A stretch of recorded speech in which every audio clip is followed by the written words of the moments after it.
আসসালামু আলাইকুম। আশা করি সবাই ভালো আছেন।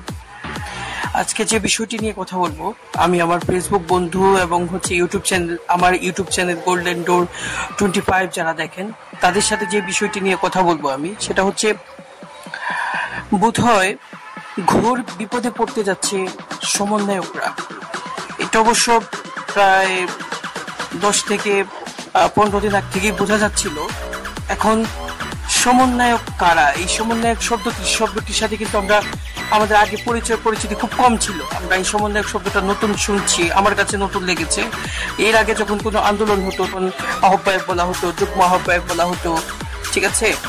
তো এখন সমন্বয়ক বলা হয় যে কোনো আন্দোলন যখন কেউ করে। দেখলাম যে এই কি বলে, ওই যে বিদ্যুতের প্রায় 42,000 কর্মকর্তারা সেখানে, তারা সমন্বয়ের মাধ্যমে আন্দোলন করে। প্রধান সমন্বয়, দ্বিতীয় সমন্বয়, তারপরে হচ্ছে আনসার বিদ্রোহ যারা করলেন তারাও দেখলাম সমন্বয় পরিচয় আন্দোলন করছেন।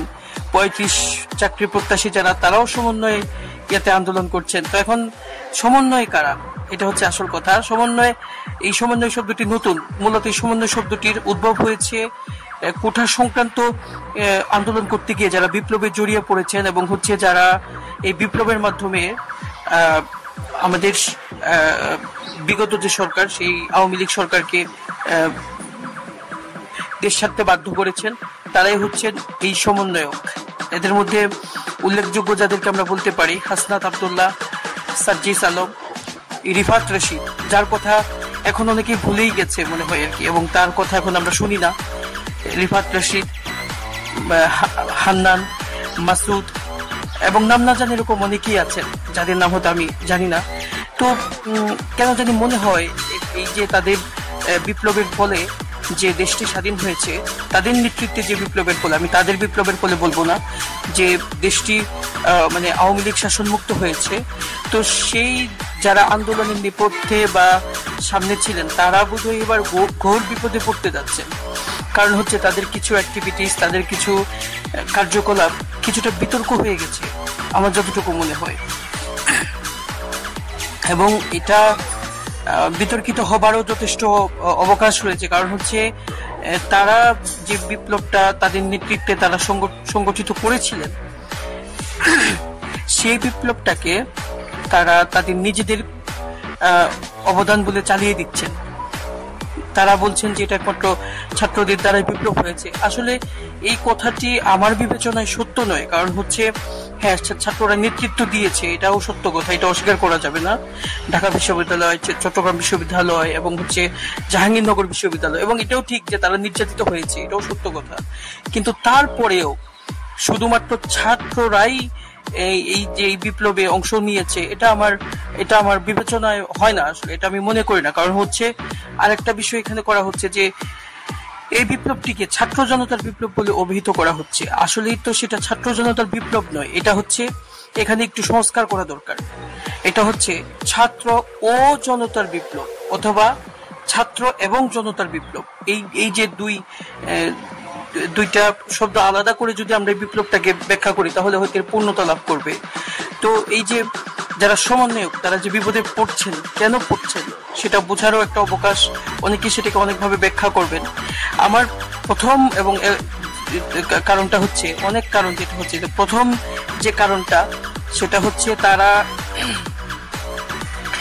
এই আন্দোলনটাকে শুধুমাত্র তাদের নেতৃত্বে, তাদের দ্বারাই সম্ভব হয়েছে, এই বিষয়ে তারা মনে করছেন। কিন্তু আসলে কিন্তু এটা না। এই আন্দোলনে শুধু যে ছাত্ররা অংশগ্রহণ করেছিল সেটাও কিন্তু আমরা বলতে পারি না। এখানে রিক্সাওয়ালা থেকে শুরু করে একেবারে ভ্যান চালায়, যে একেবারে স্কুল দপ্তরি, কলেজের শিক্ষক, হ্যাঁ, তারা অংশগ্রহণ। সবচেয়ে বড় কথা, প্রাক্তন সেনাবাহিনীদের সেনা কর্মকর্তাদের একটা অংশও কিন্তু এই বিপ্লবে একসময় অংশগ্রহণ করেছিল, যখন সম্ভবত বিপ্লব লাভ করার 1 থেকে 2 দিন আগে মিরপুর DAHS এর যে 5,000 সেনা কর্মকর্তা কিন্তু এই যে এক দফা দাবির ভিত্তিতে মিছিল করেছিল, এবং সরকারের ভিত তারা কিছুটা হলেও মানে নাড়িয়ে দিতে পেরেছিল, এটা আমরা বলতেই পারি।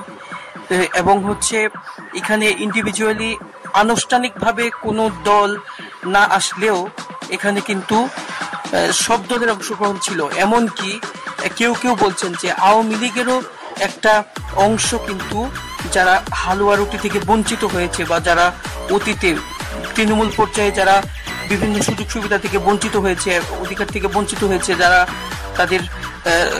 তাদের শ্রমের মূল্যটা যারা পায়নি, তারাও কিন্তু এখানে অংশগ্রহণ করেছিল, এরকম একটা খবর কিন্তু আমরা জানতে পারি।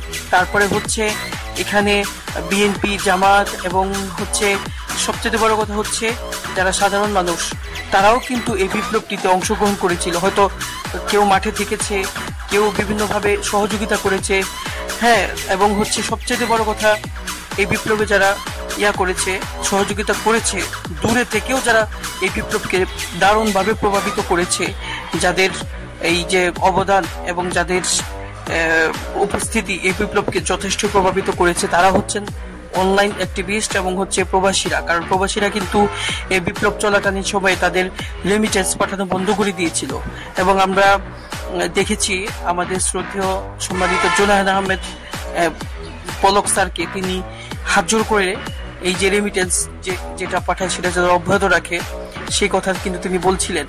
এবং হচ্ছে অনলাইন অ্যাক্টিভিস্ট যারা ছিল, বিশেষ করে সর্বজন গ্রহণযোগ্য অনলাইন ইউটিউবে যারা ঘোরাফেরা করেন, তাদের সবার কাছে গ্রহণযোগ্য কয়েকজন মানুষ, যেমন ইলিয়াস হোসেন, পিনাকি ভট্টাচার্য স্যার, তারপরে হচ্ছে এম রহমান, তারপরে মাহমুদুর রহমান যিনি আমাদের সময় পত্রিকার ছিলেন, এবং এরকম আরো নাম না জানা, হয়তো সবার নাম আমি জানি না, মোস্তফা ফিরোজ স্যার, এরকম অনেকেই কিন্তু ছিলেন, অনেক অনলাইন অ্যাক্টিভিস্ট, অনেক প্রবাসীরা কিন্তু ছিলেন যারা এই বিপ্লবে প্রত্যক্ষ এবং পরোক্ষভাবে অংশগ্রহণ করেছেন। তো এই যে তাদের এই যে এগুলা না জেনে তারা যে কমেন্টস গুলো করছে, এটাও কিন্তু তাদের, আমি মনে করি যে তাদের বিপদে পড়ার একটা কারণ। এবং তারা যে বিপদে পড়ছে এর আরেকটা অন্যতম কারণ হচ্ছে তারা এখন, আমি আজকে ইউটিউবে একটা তথ্য দেখলাম, গণ অধিকার পরিষদের বা তারেক রহমান নামক একজন মানে তরুণ পলিটিশিয়ান, তিনি বলছেন যে এখন অনেক সমন্বয়ক আওয়ামী লীগের বাসায় দাওয়াত খাচ্ছে। তো এটা অনেক জনসাধারণের মনে প্রশ্ন জাগছে যে এটা কেন হবে, কারণ যেহেতু 1800 মানুষ মারা গেছে। তো এই বিষয়গুলো খুবই মানে স্পর্শকাতর একটা ব্যাপার, যে কারণে তাদের প্রতি মানুষের মনে সন্দেহ তৈরি হচ্ছে, এবং তারা বিভিন্ন কারণে তারা ঘোর বিপদে পড়তে যাচ্ছেন। আর ঘোর বিপদে যে পড়তে যাচ্ছে সেটা বোধ করি সবাই কিছুটা টের পাচ্ছে। কারণ হচ্ছে কিছুদিন আগে বিএনপিকে নিয়ে একটা মন্তব্য আমাদের মানে বিএনপির যে আমাদের বাংলাদেশের যে রাজনৈতিক দল বিএনপি, যাকে আমরা আওয়ামী লীগের পরে দ্বিতীয় সর্বোচ্চ রাজনৈতিক দল হিসেবে চিহ্নিত করি, তো সেই যে বিএনপির যিনি সর্বোচ্চ প্রধান আছেন, তাকে কেন্দ্র করে একটি কথা বলা হয়েছে। এটা নিয়ে বিএনপির যারা আছেন তারা সবাই ক্ষুব্ধ, যার জন্য আমরা দেখছি যে যেখানেই তারা সভা করতে যাচ্ছে, নরসিংদীতে, বগুড়াতে, এমনকি তারা কি বলে এটা আরেকটা ব্যাপার, তারা আরেক জায়গায় এরকম বিভিন্ন জায়গায়, সিলেটেও তারা বেশ, এবং চট্টগ্রাম বিশ্ববিদ্যালয়, এরকম বিভিন্ন জায়গায় তারা যখন জনমত চালাতে গিয়েছিলেন বা মত বিনিময় করতে গিয়েছিলেন, সেখানে কিন্তু দুই পক্ষের মধ্যে একটা ফাটল বা ঝামেলার সৃষ্টি হয়েছে। তো এই বিষয়টি একটা বিব্রতকর এবং বিরক্তিকর পরিবেশ সৃষ্টি করবে বইকি বাংলাদেশের সমাজ ব্যবস্থায়। এটা ব্যক্তিগতভাবে হচ্ছে আমার অভিমত। কারণ একটা ভালো কাজ একার দ্বারা কখনোই হয় না, বা একটা কাজ শুধু ভালো কাজ না, ভালো কাজ হোক কিংবা খারাপ কাজ হোক, একার দ্বারাই এগুলো সম্ভব হয় না। একাধিক দল, ব্যক্তি, শ্রেণী এর অংশগ্রহণ কিন্তু দরকার হয়। আসলে কি যে এখন আমাদের মধ্যে যে দ্বন্দ্ব, যে বিভেদ, এটা আমরা যদি দূরীভূত না করি বা দমন করতে না পারি, তাহলে আমার কেন জানি মনে হয় বাংলাদেশের যে চলমান সমাজ ব্যবস্থা বা বাংলাদেশের সামাজিক, অর্থনৈতিক, রাজনৈতিক অগ্রগতি, এটা চরমভাবে ব্যাহত হবে।